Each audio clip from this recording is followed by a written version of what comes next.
Dans les Hauts-de-France, la colère continue de monter chez les agriculteurs. Après des difficultés en série, une mobilisation se prépare dès ce soir en France et dans la région. En ligne de mire, un accord commercial entre les pays du Mercosur et l'Union européenne. Il suscite de vives inquiétudes car il amènerait selon eux une concurrence déloyale.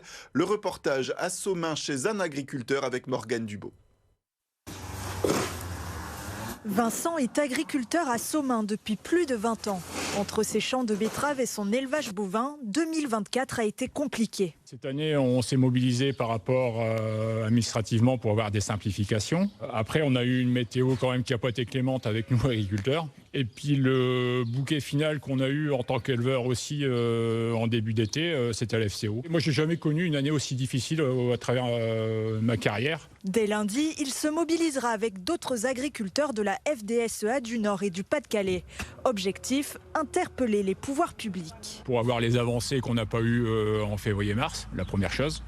Et puis surtout, pour l'intérêt de l'agriculture française, il n'est pas question de voter le Mercosur. Voilà. Le Mercosur, c'est quoi? C'est des importations de viande d'Amérique du Sud, du sucre brésilien. Des importations qui toucheraient directement les agriculteurs des Hauts-de-France, première région européenne productrice de betteraves par exemple.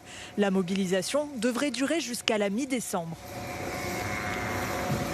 Effectivement, dans les Hauts-de-France, la mobilisation se précise en plus des opérations escargots prévues dans les prochains jours. Direction Blaringhem où Paris-Sage-Avanchir a pu rencontrer quelques agriculteurs hier. Ils vont préparer des actions dès ce soir contre l'accord du Mercosur. Un programme affiné après une réunion des jeunes agriculteurs des Flandres dans la journée. Écoutez cette agricultrice. Nous allons mettre des stickers sur les panneaux des communes. Et après, nous aurons dans lundi soir où il y aura des feux de colère qui vont être déclenchés un peu partout dans le secteur. On veut montrer qu'on est présent, que sans nous aujourd'hui, la France, la nourriture, on n'en est rien, quoi. Et on en a marre de tout l'export, de l'importation d'aliments qui ne respectent pas nos règles à nous. On aimerait que tout ça cesse.